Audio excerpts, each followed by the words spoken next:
Hubert, many thanks for joining us today at Tech the New Era from Johannesburg. I know that you've recently started a new initiative called Africa PLC, which is all about really encouraging trade right across the globe with Africa and the African nations. Can you tell me a little bit more about Africa PLC and how it came about? Yes, thank you very much, Jeff. And as I say, I'm really glad to be part of this very dynamic discussion. My name is Hubert Danso, and I, as you know, I chair the African Union's Continental Business Network. Now, that's a grouping of the foremost institutional investment, infrastructure investors, and logistics business leaders operating on the African continent. And we came together some time to solve for a number of different key challenges that were stifling and limiting cross-border trade on the African continent. And there were a few problems that we sort of sought to solve. One is on the big data component. The other one is creating market access. And then that, formidable challenge that's been out there for quite some time, which is that logistics and last mile logistics challenge, as well as access to finance.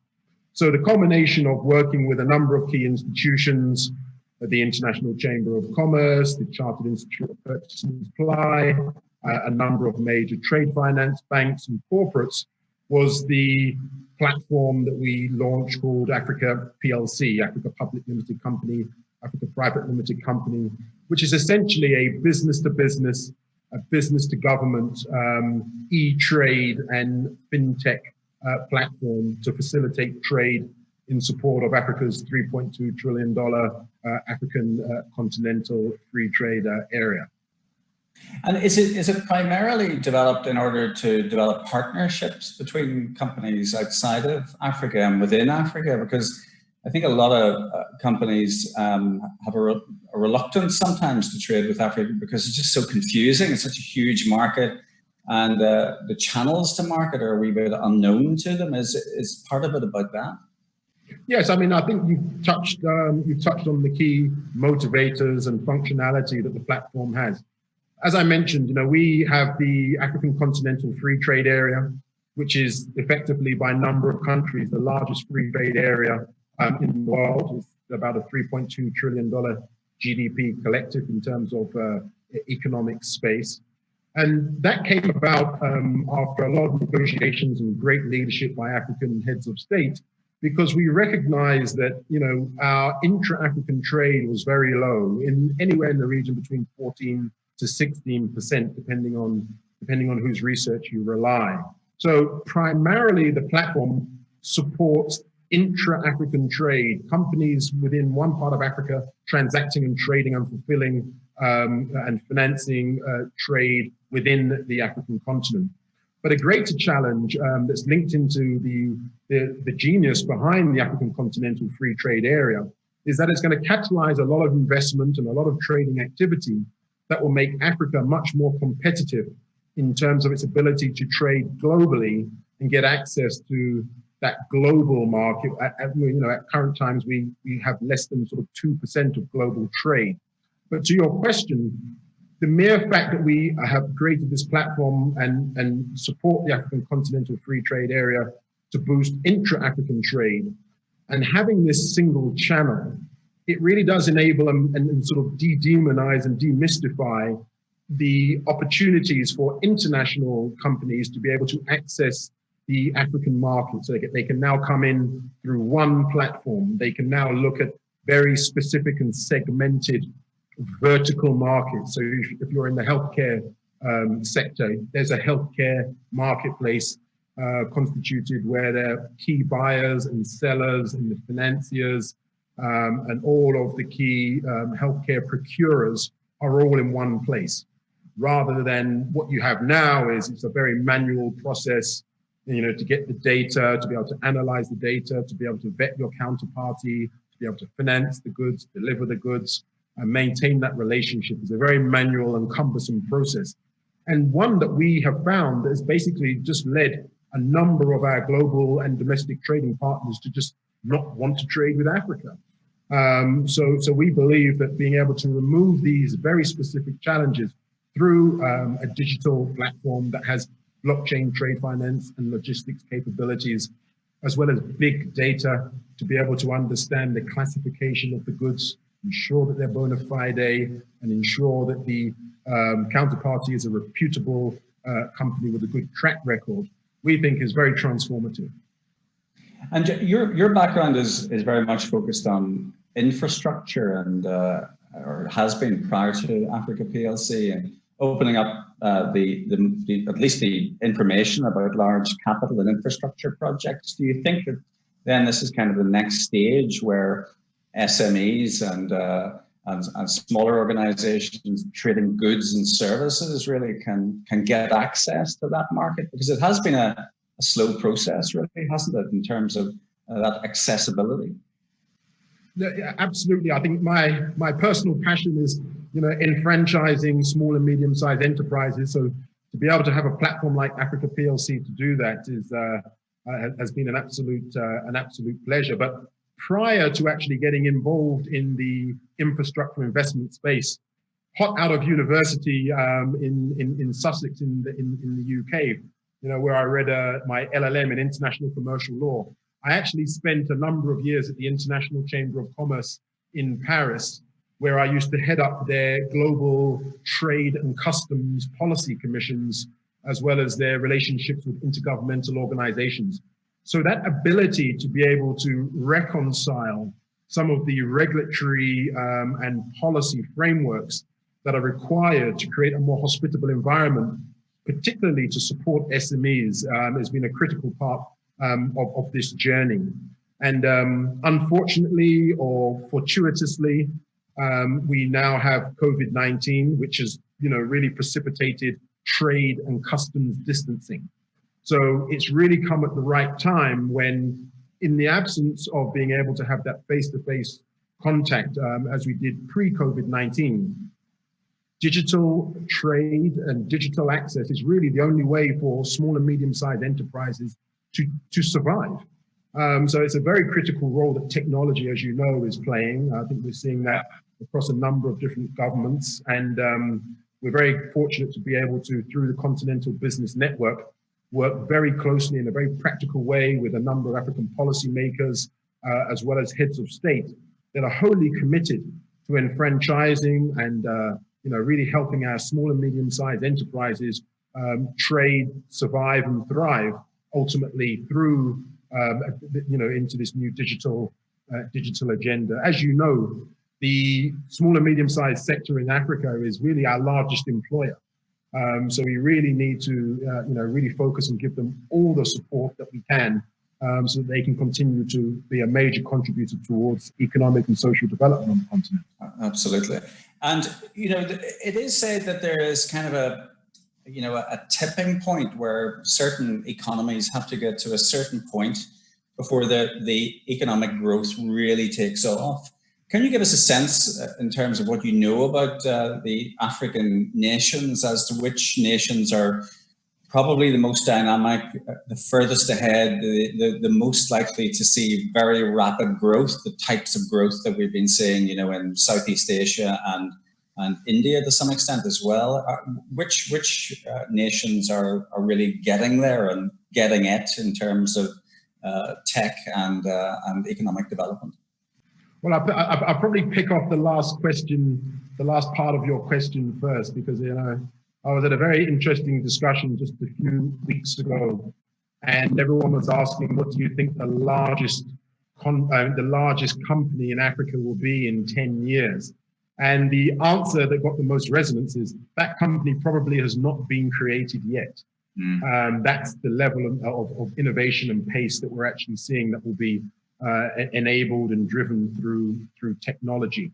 Now, what does that mean in terms of answering your question? What that really means is different countries are at very different paces of embracing technology and putting in place that enabling policy and regulatory framework in close collaboration with their local private sectors.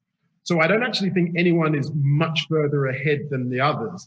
It's really going to be a case of who is really going to drive a wholehearted effort to push this whole digital agenda.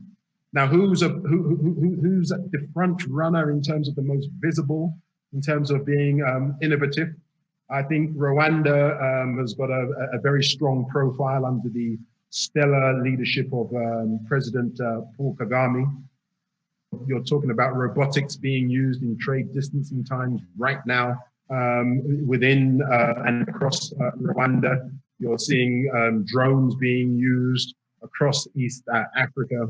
But again, you've got a dynamic sector, you've got a dynamic tech sector in South Africa, and that's not just in Cape Town, but that's also across a number of the cities, in particular Johannesburg.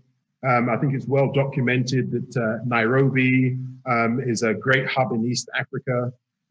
Lagos in Nigeria are really driving some very innovative activities. You've seen a lot of Silicon Valley missions going to all of those different jurisdictions. And as I keep mentioning, this Africa Continental Free Trade Area is an absolute game changer for the continent, and we think for the world in some respects. And their secretariat is located in Accra, in Ghana, and there's a thriving and vibrant tech and accelerator community there. And again, it's always receiving, or has been at least pre-COVID, receiving delegations of tech investors and tech leaders from across the globe and the most known destinations like Silicon Valley, India, and elsewhere. So I think what I'm really saying, Africa is really going to be a continent to watch, because one of the things that we keep hearing and the messages that keep being put across by a number of the sort of the global tech leaders is be very careful to recognize and preserve and protect the value that you have in terms of you don't have too many legacy systems that you have to address. So really focus in on the leapfrog capacity and opportunity to be able to accelerate your development. And that sort of comes back to the point that, you know, it's going to really be a hotbed for growth, and the countries and the sub-regions that really pick up on that can do very well. And we've seen one interesting conversation, particularly in the health tech sector, where, you know, the continent has suffered in some respects from having to import so many of the critical inputs, particularly in the healthcare sector, around food security in the agri sector. But the reality is we're not the only continent that's having that problem, and that we've identified that we're too dependent on external supply chains or one or two particular countries. Now we're seeing a reconfiguration and approaches from a number of different countries who are looking to do a couple of things. One, they're looking to create a bit more diversity and predictability around security of supply for healthcare and health tech and food security. But they're also looking to mobilize their pension funds and their institutional investors and provide incentives for cross-border trade. So when you marry those two, and the fact that the continent's got a very young and thriving and well-educated population, then we can really begin to see Africa's manufacturing capacity, the ability to leverage and create that enabling environment for technology, create a new dynamic, a new form of international cross-border trade partnership between Africa and other countries on a bilateral basis, and Africa and other continents on a bilateral basis in a similar way, but you know, cross-continental. And the timing is perfect as well, because, you know, there's a lot of talk about a potential emerging Cold War between the West and China, the West becoming highly dependent on China in terms of its supply chain, and major manufacturers, or rather subcontract manufacturers, now looking at other jurisdictions where they can potentially site plants. So do you think that that potentially could play to Africa's advantage as well? Absolutely. That's just in line with the point that I made. We're receiving on a regular basis.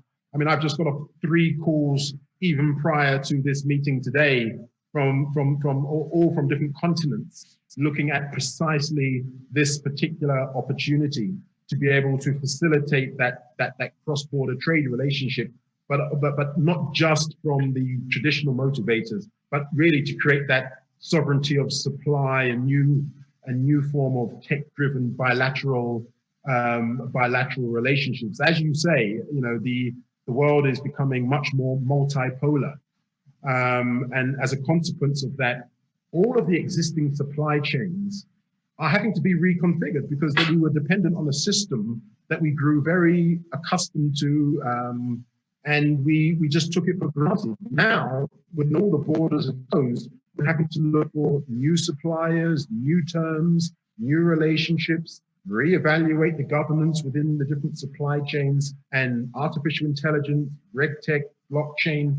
These are all the enablers to be able to, accelerate the ability to make that transition. So it's a very exciting time, Jeff.